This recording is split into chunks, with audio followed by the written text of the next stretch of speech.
Hey guys, so I've was kind of going over old videos and whatnot, reminiscing over the life of this YouTube channel, and it seems like the people that are kind enough to comment and ask questions are kind of focused on um, issues I've faced and problems, which is, it's a very logical thing to wonder about because as starting a business, it's always, initially what can go wrong more so than what can go right. You already know what can go right, and that's what you're hoping for.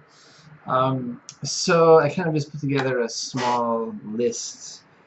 Um, so let me share it. So the first one is the timeline. Um, you really want to give yourself a window of time for things to happen, and stay on top if what you want to happen is actually happening. That's the one way you can tell if your efforts and your resources are being wasted or if they're bringing something about. Um, it's it can be hard to see from the inside, so you want to be objective about your data. How many students do you have? What's your income? And compare that over the years. That tends to be helpful. Um, but even before that, though, you probably want to ask yourself if this is something you really want to do. So personally, in my experience, it took about 3 years before things were up and running and stable, and I was making a comparatively decent living. That seems to be the average in my area. So I've heard of people, usually back in the day, but occasionally even now, getting things up in a year, which is like really, really fast. That's one of each season, and your business is cruising. I wouldn't put it beyond the realm of possibility, but I think you should give yourself some space and think about 3 years, okay? Which is a very long time, realistically speaking. The opportunity cost is very high in 3 years. If you consider, if you just stay at your job now and save money, after 3 years, how much will you have saved? Where will you be at your present company? It's one option to consider. The other is maybe going into something other than English teaching altogether. It tends to happen that whatever industry someone's in, they kind of think of that as kind of a constant, and that should continue. So a lot of times when people do decide to go solo in something, it will be exactly what they've been doing. So go from working as an English teacher for someone to running your own school as an English teacher. The job itself, or the services or whatever you're selling, don't really change. It doesn't have to be that way. I think if you're of the mind where you want to try something new and be an entrepreneur, you may want to consider something other than English teaching. Maybe something online, or something with at least a chance for more scalability and profitability and longevity and opportunity in what you're doing. If you love English teaching, that's what you want to do, then do it. You can make a living. Great way to be part of the community. But those are two things that should really be considered. The timeline. Can you afford to invest 3 years of your life with uncertain results? A lot of people can't.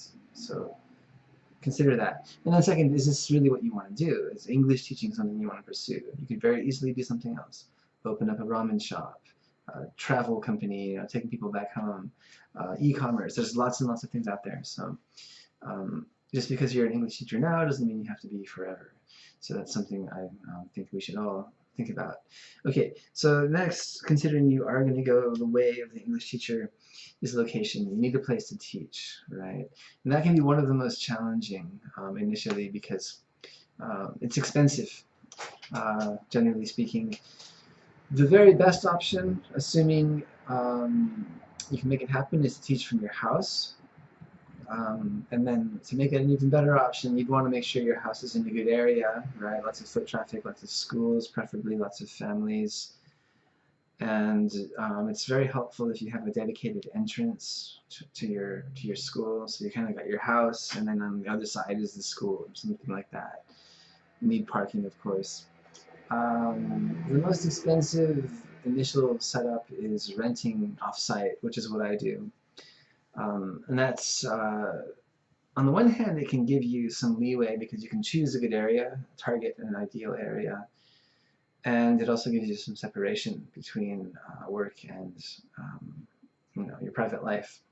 I don't know if I can really handle teaching kids and then walking to the next room and like being in my kitchen. I don't know. It might be kind of fun. It might be kind of weird.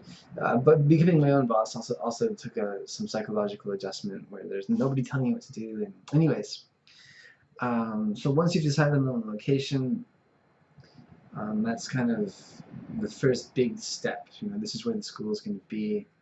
I would advise to invest some money into beautifying it. You want it to look like a business. Things like having a sign, a dedicated phone line, a website is very helpful. Flyers, make it comfortable, and you also want to invest in teaching materials, right? You don't want to be the guy that's making 600 copies a day. Just buy the books and the CDs and the flashcards. Get the latest edition so you won't have to worry about replacing them for a good 2 or 3 years. Make that investment. That's kind of the bread and butter of what you do. There's no sense in skimping, okay? People spend hundreds of thousands of millions of dollars starting out businesses that are very, very high risk. Talking about things like restaurants or selling cars or a clothing store or something where it's just so much to take track of and sometimes very, very narrow profit margins. And in this school, there's hardly any overhead once you're started, so don't skimp on the setup. Get a loan, apply to grants. Japan has very reasonable payment plans, very, very low interest rates. You will thank yourself when you start in your new school and you feel like this place is beautiful. It looks like a school. Let's get some students. It's going to make all the difference on the evolution of your business. People aren't going to like it if it's like some kind of shady, kind of hodgepodge, as the Japanese say, chuto hanpa, which means kind of half-baked operation. Presentation means a lot, anywhere really, but Japan is very strict about protocol and first impressions. Very strict. You can make one bad first impression and it can take you a very, very long time for that to go away. So it's something to keep in mind. But on the plus side, if you make a good impression, that can also have a lot of momentum. Okay, and then considering you're at that stage, you really want to think about your pricing, research your competition, and not just what they're charging, but also what they're selling. Maybe the dynamics of their school. Do they have a huge office space, downtown Tokushima, or wherever I live in Tokushima, whatever city you live in? Are they teaching out of their house? Is it a freestanding building? Do they have parking? What neighborhood it's in? There are a lot more factors at play than just the pure tuition charges. And then you want to factor in your expenses, and that would include running the school and things like, do you have to pay for parking? Do you what kind of expenses do you have? What's going on, right? And also your expenses at home. You're going to be paying 2 rents, right? And so you want to kind of calculate things. I mean, a busy English teaching job in my experience has been about 25 hours a week, 25 classes a week. That's a lot. That's 5 a day. I've done more, I've done less. So I think ideally you'd want to focus on 4 classes a day, which would be 20 lessons, and maybe aspire to having 5 to 6 lessons a day. And then you want to kind of work back, divide your ideal salary by the number of months in the year, right? So there's your monthly salary, and then you'd want to divide that by essentially the total number of classes in a month. So let's say you're starting off with 20 a week, that's going to be 80 classes per month on average, and so you're going to want to divide your monthly salary by 80. That should be about how much you're making per class in the month, and adjust for that. And understand it's probably going to be a while before you get up to that. You don't want to use it as the ultimate goal for your school. Like, you have to stop once you get there. You don't want to limit yourself, but you don't want to fool yourself either. So once all that's established, your next, sorry, it's kind of a little bit chilly today. The weather's been really weird. That's kind of your framework to work with, right? You've got your teaching materials, you've got your location, you've got your projections in terms of revenue and budget, and that's where the action starts to happen. That's where your profit margin is going to be. But initially, if you go the old school route, you're going to have a lot of debt starting off, and it's going to be stressful. And it's kind of hard to deal with, but you can't let any of that show. You can't be stressed out, you can't be worried, you have to be upbeat, you have to be positive. That's going to help the impression you make on your students, on potential students, your clients. It's also going to help you mentally and physically. Negativity has been proven to have deteriorating effects on the mind and body. And as an entrepreneur, you're in an extremely vulnerable situation, and the last thing you want to do is undermine yourself with negativity. You might even want to look at, seriously, things like feng shui, meditation. You want to maybe start lifting weights or jogging, listening to podcasts, anything to get your mind in the groove. There's a very real connection between what's happening in your mind and what's happening in your business. Okay, so then really, the next one is going to be people management. How do you deal with customers, right? How do you talk to people? How do you handle weird, out of left field customer complaints or questions? These are things to consider. It's going to be a bit different as a foreigner in Japan. I really recommend you get some experience in customer service and realize that as a foreigner, the potential for misunderstanding and miscommunication, whether it's your fault or a customer's, is going to be there. It's going to be slightly higher than it would be with another Japanese person. So you're going to have to be objective with things. Keep it light with students, keep it cool. The best tip I have for that is to set expectations as soon as possible, which leads me into avoiding under or overselling your services. Don't try to undercut the market just because you want to get a lot of students.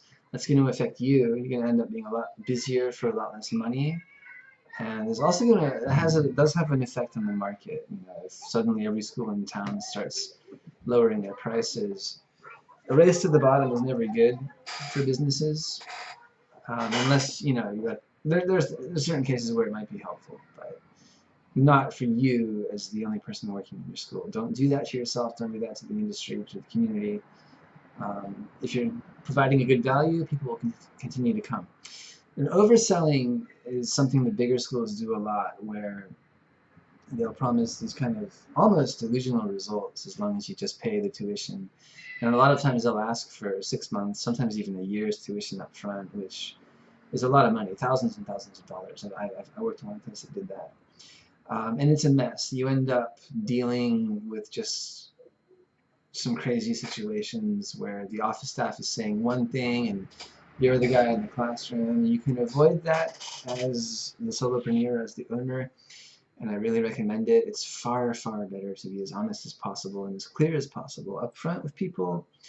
They'll respect you for it. Even if they don't end up signing up, you don't need the headache. Okay? I always tell my students and their parents, the last thing I want is to just take your money. I want you guys to feel like you know what's happening, like you're getting value.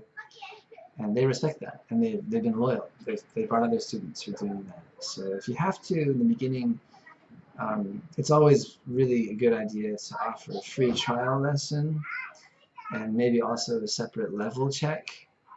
Try to get the new student, at least for 15-20 minutes, just you and them, maybe the parents if they're a younger student, or not, and just get a sense of their level on an individual basis. And then let them come to a lesson with other students if they're going to be joining a group lesson. And I've had some students come to as many as 3 free trial lessons within 1 month, just to give them the experience of it and let the parents decide. That's unusual. 2 is kind of sometimes happens. It's usually 1, but my point is you don't want to be, Johnny signed the contracts out of the gate. You want to make sure you're both on the same page with what you're selling, what they're signing up for. And what that's going to do is A, it's going to give you a very loyal client, and B, it's going to increase the lifetime value of your client. Right? When you think about it, English teaching, they come every month. It's basically a subscription service, right? So realistically, a year, 2 years, 3 years seems to be about average. Sometimes longer. So that's a lot of money over the course of time. It's worth missing a few weeks of tuition on that compared to what you're going to get. What else? You need a business mindset. You're a businessman now. Okay, you need to be objective. You need to have a little bit of a thick skin. You need to be clear about your relationships with your customers as customers, not your buddies, not your friends. It doesn't mean you have to be like cold, but just be professional, be objective, be polite, and keep things as light as possible. You're just selling English lessons. Don't worry about what people say. Don't worry about how they look at you. You're going to deal with the most bizarre reactions with people just they're going to assume you don't speak Japanese. They're going to assume you're some weird operation. They're going to talk about you. But as you continue to move forward, you will build a place in the community, and you will become profitable if you're smart from stage one. So just remember, it's a business. Don't make it personal. Don't get weird. That's about as short as I can put it. And then it's also extremely important, you have to understand you're going to be going through a pretty emotional time, especially in the beginning. The beginning is the hardest. That's when you're not really going to know what's going to happen. You're not sure if you're going to succeed. You're going to have the most debts and the lowest guarantee. So you need to take care of your body and your mind. You need to exercise, get enough rest, watch your nutrition. Make it a point to get outside, walk around, go pass out flyers, listen to inspiring content, read inspiring content, network with people on Facebook. There's tons of groups out there for that. Keep your mind and your body in a good place, and the results will come. It takes time. There's a very cyclical nature to it. It seems every spring things keep going up and up and up. And I can look back over the years now and see my monthly income and see that, yeah, it's been increasing, but it hasn't come very quickly. You know, I've put 4 years of my life into this. And that's something you need to think about as well. Like I said, do you really want to invest that kind of time and effort into it? It can be worth it in the end, but you need to understand it's not going to be easy. Is that what you want to do? And then just on the side, I would say try to develop as many tech skills as you possibly can. Personally, over the course of my time as an entrepreneur, I've rebuilt my website. I've designed all the flyers. I handle all the billing and taxes with an accountant, but we always talk about things. Basically, all the accountants do is just kind of organize the numbers and put their stamp on it. It keeps Uncle Sam, or I don't know what it would be in Japan, Uncle Nakamoto, away from you, getting audited. And that's about it. So it's not rocket science, but it's not exactly the easiest thing in the world. It's a big investment in time, especially money, and kind of emotional mental capital. So in the very end, you want to visualize yourself in 3 years with basically the same job, hopefully more income, and ask yourself, is that what you really want? Is that what you really want? Because one thing about starting a school you may not ever hear is that they're extremely hard to get out of. It's very hard to find someone who can do as good of a job as you can. I've learned that recently. So you may just want to take some time and kind of analyze this impulse you have to change your life and decide, is starting a school the way you really want to go, or do you want to start something maybe in a different industry? And there's no rush. It's kind of a paradox of life. If you rush things, you just naturally don't do as well. It's more about just delegating your emotional, psychological, mental, physical resources as intelligently as possible. And once that happens, things can actually happen pretty quickly. But if you're unsure about it or you're struggling, you're going to regret it. So anyways, there it is. Nice long one. I hope that gives somebody out there some value. All right. Bye-bye.